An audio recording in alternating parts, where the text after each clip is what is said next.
Fala pessoal, estamos aqui no stand da Arena Trader XP, aqui na Expert XP 2025 e eu vou entrevistar aqui a lenda John Bollinger. Então eu vou fazer algumas perguntinhas para ele aqui. Mr. Bollinger, thank you for being here. My pleasure. Eu vou perguntar para ele o seguinte: o que precisa para ser um bom trader ou um bom analista de mercado? In your opinion, what would be what a person should do to be a good trader or analyst?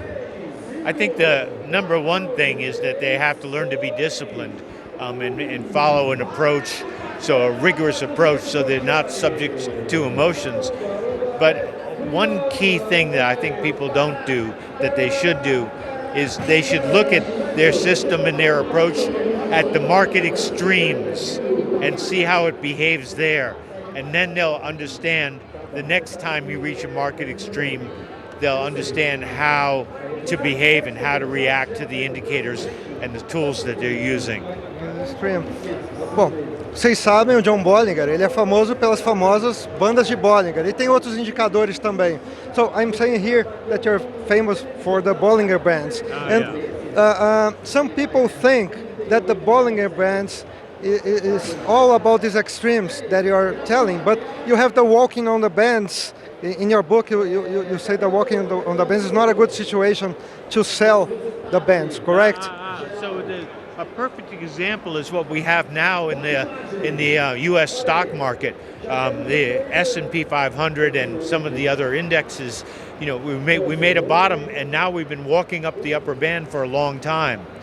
So what we look for is a divergence in some of the indicators to tell us that maybe the market is not strong enough to keep this up, but it has not happened yet. So we're now, as you point out, we're just walking up the upper band in a very strong market. And how the Bollinger Bands can help to find those extremes that you told us? So what you'll often find when you're doing this walk up the upper band, when the market's very strong, it'll be able to get outside the upper band pretty easily. And later on in the trend, when it gets weaker, it gets much, much harder for the market to do that. And eventually it starts to roll over and no longer can touch the upper band. That's when you want to start to worry. Right. So the Bollinger Bands is not, some people use, in my opinion, wrongly, the Bollinger Bands, because they just see the bands and they want to sell when it reaches the band, or they want to buy.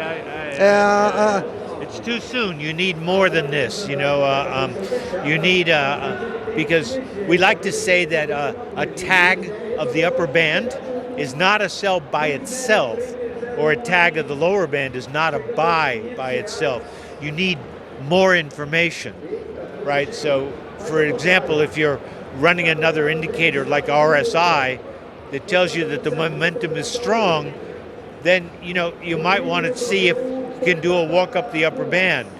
But if RSI or another indicator like that is rolling over when you touch the band, then that might be a sell. But we're always going to wait for market confirmation. You know, if we think it's going to be a sell, we're not going to sell there. We're going to wait for it actually to turn down. Same at the bottom. If we come down, tag the lower band, we think it's a buy, we're going to wait for price actually to turn up. That way our chances of success are much improved. Ele falou uma coisa muito importante aqui sobre como usar.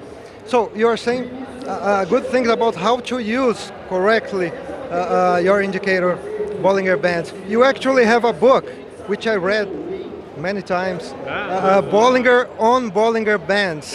Right? I'm not sure if it's translated to Brazil, to Portuguese, but I think it is. In this book, you give the correct information on how to use properly your indicator, and you present two other indicators as well, right? Percent P, if I'm not mistaken, and bandwidth. So percent B tells us where we are in relation to the bands. It's 1 at the upper band and 0 at the lower band. And bandwidth tells us how wide the bands are. So typically at the end of a trend, the bands will be very wide. And when bandwidth turns down, it warns you that the trend is ending. And likewise, when bandwidth is very narrow, very small, this is the condition in which trends are born. The beginning of trends occur in very low bandwidth. And that's what we all want, right? To get in the beginning. So, so for people to use correctly your indicator, do you think they must read your book, or do you think there's another way they can learn how to use your trading system and indicators properly? The book is the best way because I wrote down the answers to all the commonly asked questions, the things that people really want to know. But, these chat rooms and such where you could get to talk with other traders, the interesting thing about Bollinger Bands is people use them in so many different ways. So by talking with other people about how they do and what they're doing, you can find something that makes sense for you and then make it your own. And that's the key to success. So it's a very versatile indicator, right? It is a very versatile indicator. One of the things that I do when I come to an event like this, I'm always asking people how they are using the indicator, because sometimes they teach me. Sometimes they teach you. Nice. Where the inspiration came to to build this indicator, because it looks like an envelope, right?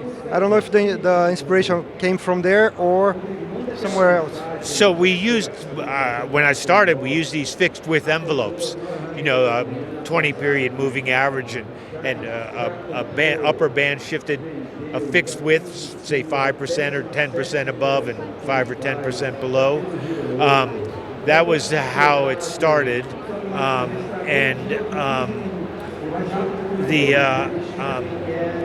it was very hard because you always had to adjust the width of the bands to suit the different markets. And when you did so, you let your emotions into the process. If you were bullish, you set them to be bullish. If you were bearish, you set them to be bearish.